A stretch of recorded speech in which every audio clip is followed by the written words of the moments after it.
नमस्कार, परभणी न्यूजमध्ये आपलं स्वागत करतो। मी दिलीप बनकर।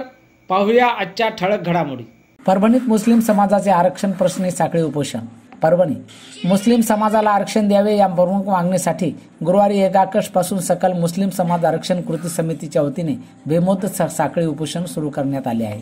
महाराष्ट्रातील मुस्लिम समाजात शिक्षण नोकऱ्यांमध्ये 5% आरक्षण बहाल करावे, मुस्लिम समाजासाठी Maulana Azad research and training इन्स्टिट्यूटची स्थापना करावी, उच्च शिक्षणामध्ये 50% सवलत शिष्यवृत्ती योजना सुरू करावी, मुस्लिम व अल्पसंख्याक समाजाला विद्यार्थ्यांसाठी स्पर्धा परीक्षा तयारी करता अभ्यास केंद्राची स्थापना करावी, बेरोजगार युवक युवतींना रोजगार मिळवून देण्यासाठी मेळावे आयोजित करावेत, कर्ज योजनांमध्ये रक्कम वाढ करावी, अल्पसंख्याक विद्यार्थ्यांना उच्च व तंत्र शिक्षणाची संधी उपलब्ध करून देण्यासाठी अल्पसंख्याक दर्जा प्राप्त विद्यापीठाची स्थापना करावी, पोलीस सेने व इतर भरती प्रशिक्षणासाठी मैदानाची व्यवस्था करावी आदी प्रमुख मागण्या सकल मुस्लिम समाज आरक्षण कृती समितीच्या वतीने करण्यात आल्या आहेत।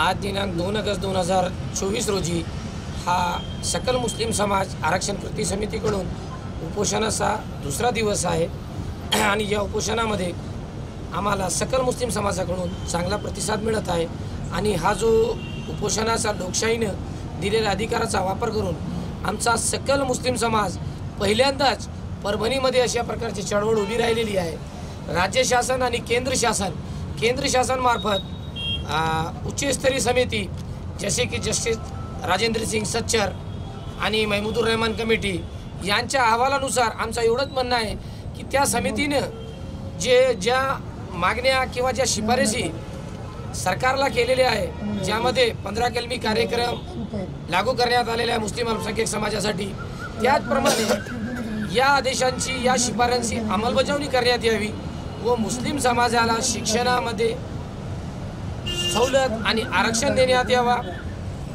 त्यासाठी हा सध्याचं उपोषण आमचे सकल मुस्लिम समाज आरक्षण कृती समितीचे अध्यक्ष मौलाना मुफ्ती जहांगीर नदवी साहेब, तसेच मौलाना मुफ्ती मूसा साहेब आणि इतर समाजातील प्रतिष्ठित लोकांनी हा उपोषण सुरू केलेला आहे आणि मला अशी आशा आहे की आपल्या माध्यमाने आपण आमची आवाज शासनापर्यंत पोहोचवताल आणि आमच्या मागण्याला लवकरच यश मिळेल। कारण की हा मुस्लिम समाज आता आपण पाहत आहेत स्वातंत्र्य मिळाल्यापासून एकंदरीत हा समाज आमचा भौतिक सुविधांपासून वंचित आहे। शासनाकडून प्रत्येक समाजाला आता राज्य शासनाकडून प्रत्येक समाजाला किंवा योजना आणि उपाययोजना लागू करण्यामध्ये सुळसुळाट सुटलेला आहे। पावसासारखा पाऊस पडत आहे योजनांचा, लाडकी बहीण योजना, लाडका भाऊ योजना, परंतु शासनाला केंद्र शासनाला मुस्लिम अल्पसंख्याक समाजाची आठवण येत नाही। आमचा कायदा पारित झालेला आहे, आम्हाला आरक्षण देण्यासाठी सर्वसंमतीनं रिपोर्ट सादर झालेले आहेत, फक्त त्याची अंमलबजावणी करायची राहिलेली आहे। परंतु शासन जाणून बुजून एकतर्फी द्वेषापोटी भूमिका घेऊन मुस्लिम समाजाची पिडवणूक करून मुस्लिम समाजाला द्वेषापोटी आरक्षण देत नाही। त्यामुळे जोपर्यंत आम्हाला आरक्षण मिळत नाही तोपर्यंत जगात जर्मनी, भारतात परभणी, या परभणीतून आम्ही एक चेतना जागवलेली आहे आणि हा उपोषण आमचा हा बेमुदत राहील जोपर्यंत आमच्या मागण्या पूर्ण होत नाही।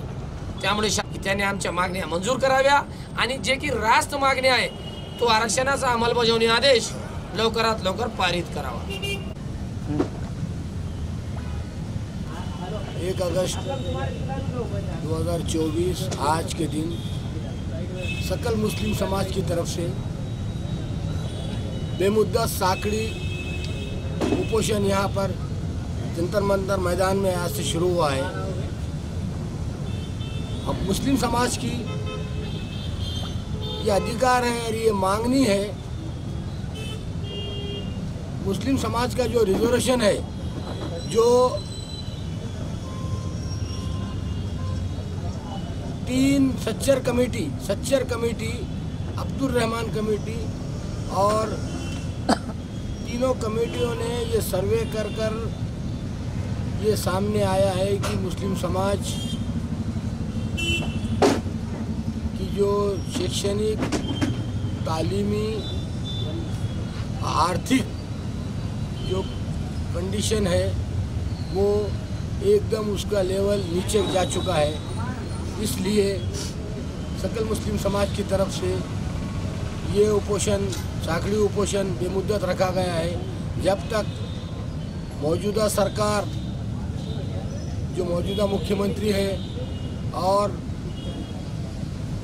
नेता विरोधी पक्ष जब तक ये क्लियर नहीं करते कि मुस्लिम आरक्षण के ताल्लुक से उनकी क्या राय है, जब तक ये जो सो उपोषण चालू रहेगा। इस उपोषण के सदर मौलाना शेख जहांगीर नदवी साहब हैं। सभी उलमा इकराम को लेकर, ये किसी पार्टी का नहीं बल्कि सकल मुस्लिम समाज का उपोषण है। सभी मुस्लिम समाज को लेकर, उलमा दीन को लेकर ये उपोषण रखा गया है और ये जब तक हमारी मांग पूरी नहीं होती ये उपोषण जारी रहेगा। मुस्लिम आरक्षण को लेकर आज हमारी आरक्षण कृति समिति की तरफ से जो बेमुद्दत धरना आंदोलन रखा गया है, उसकी वजह यह है कि मुस्लिम समाज को आरक्षण की बहुत ज़रूरत है। ये तालीमी और तरक्की के मैदान में पीछे है और तीन सरकारी कमीशनों ने मुसलमानों को रिजर्वेशन दिए जाने की तायीद की है। Justice Ranganath Mishra commission, justice Mahmood Rahman commission और जस्टिस सच्चर कमीशन, तीनों ने सिफारिशात की कि मुसलमानों की हालत बदतर है, बद से बदतर है, इसलिए उनको रिजर्वेशन दिया जाना चाहिए। इसलिए हम यहाँ पर कुछ मुतालबात लेकर, कुछ मांगे लेकर जो है बेमुद्दत धरना आंदोलन पर बैठे हैं। हमारी मांगों में से ये है कि मुस्लिम समाज को नौकरियों में और एजुकेशन में 5% रिजर्वेशन का GR हुकूमत जारी करे और मुस्लिम समाज के लिए मार्टी Maulana Azad research centre and training centre को शुरू किया जाए। मुस्लिम तलबा को आला तालीम के लिए मौका दिया जाए और 50% कंसेशन उनको फ़ीस में सहूलत दी जाए। मुस्लिम तलबा को UPSC MPSC के सेंटर बनाकर उन्हें ट्रेनिंग दी जाए। मुस्लिम समाज और तलबा के बेरोज़गारों के लिए बेरोज़गार मेला लगाकर रोज़गार का इंतज़ाम किया जाए।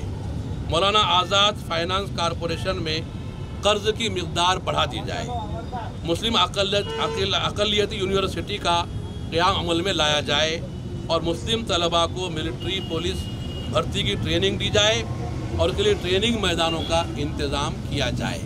ये हमारी मांगें हैं, इसको लेकर हम यहाँ बैठे हैं और जब तक हमारी मांगें पूरी नहीं होंगी, आश्वासन नहीं दिया जाएगा, हम बेमुद्दत धरना आंदोलन करते रहेंगे। हमारा सबसे पहले हम हिंदुस्तानी है, हिंदुस्तानी होने पर हमें बड़ा गर्व है यही, और यहाँ पर तमाम मज़ाहिब के लोग, मानने वाले लोग हैं और सबके बराबर हमको भी हक़ होना चाहिए। और तालीमी एतबार से तो हमें हक़ बहुत ज़रूरी है। ये हमारी लड़ाई हक़ की लड़ाई है और हम इससे अहिंसा के ज़रिए लड़ रहे हैं और पुरअमन तरीक़े से लड़ रहे हैं, क्योंकि आज के दौर में, पुरअमन आशुब दौर में बहुत सारे वाक़यात होते हैं। मुसलमान हर तरीके से जुल्म सहता आता है हर बात में। अब सबको रिजर्वेशन मिला तो शायद ये हमारी कौम पीछे क्यों है, हमारे क्यों नज़रअंदाज किया जा रहा है। इस पर हुकूमत ने ध्यान देना चाहिए और हमारे को भी रिजर्वेशन बहुत ज़रूरी है और हमारी ये लड़ाई है। जब तक ये रिजर्वेशन की बात कंप्लीट नहीं हो जाती, ये धरना जारी रहेगा और हम इस पर धरे रहेंगे समल पे। आणि याचबरोबर हे बातमीपत्र संपलं। पुन्हा भेटूया पुढील बातमीपत्रात। शहरातील ताज्या घडामोडी जाणून घेण्यासाठी पाहत राहा परभणी न्यूज।